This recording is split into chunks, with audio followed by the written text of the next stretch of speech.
Sabana. Are y'all ready? Kicau, kicau, kicau mania. Kicau, kicau, kicau mania. Kicau.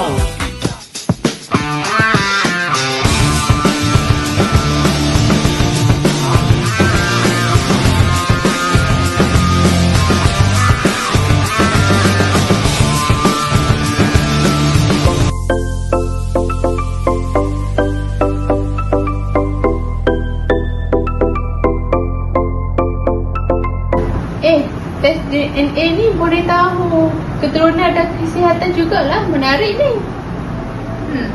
Cubalah. Okey. Tiba. Banyak sangat lah tulisan. Agree je lah.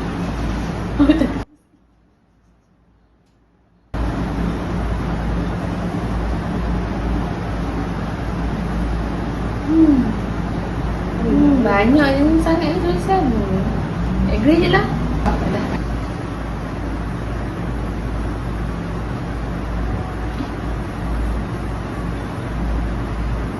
Alamak, banyak juga benda menarik aku tahu ni.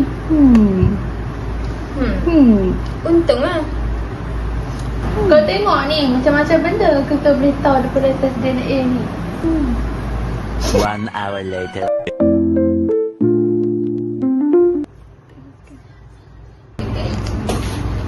Data ni boleh dia jual ni. Tiga.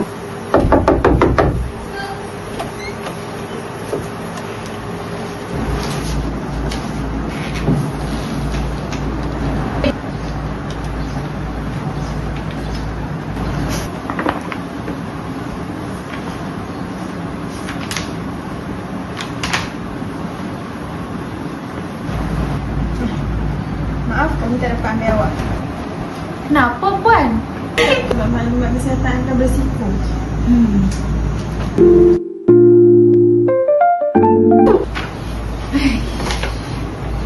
Puan, aku gagal interview dah. Puan ke tu? Diorang cakap maklumat kesihatan aku ni berisiko. Aku tak tahu diorang tahu mana pasal ni. Aku rasa maklumat anda bocor lah. Aku rasa aku dah tersilap langkah.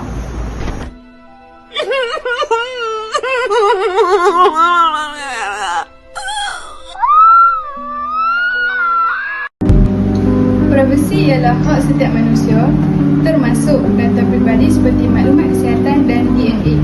Dalam dunia digital, setiap klik yang kita buat boleh memberi kesan tanpa kita sedar. Dari sudut etika, menggunakan data orang lain tanpa izin adalah salah. Maklumat DNA sangat sensitif kerana ia berkaitan dengan identiti diri dan tidak boleh diubah. Jika data ini bocor, ia boleh disalahgunakan seperti untuk diskriminasi atau kepentingan kepada pihak-pihak tertentu. Sebab itu, kita perlu lebih berhati-hati sebelum berkongsi maklumat.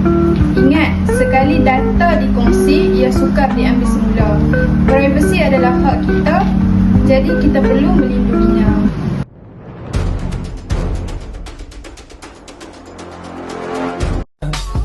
I just had to let you know you're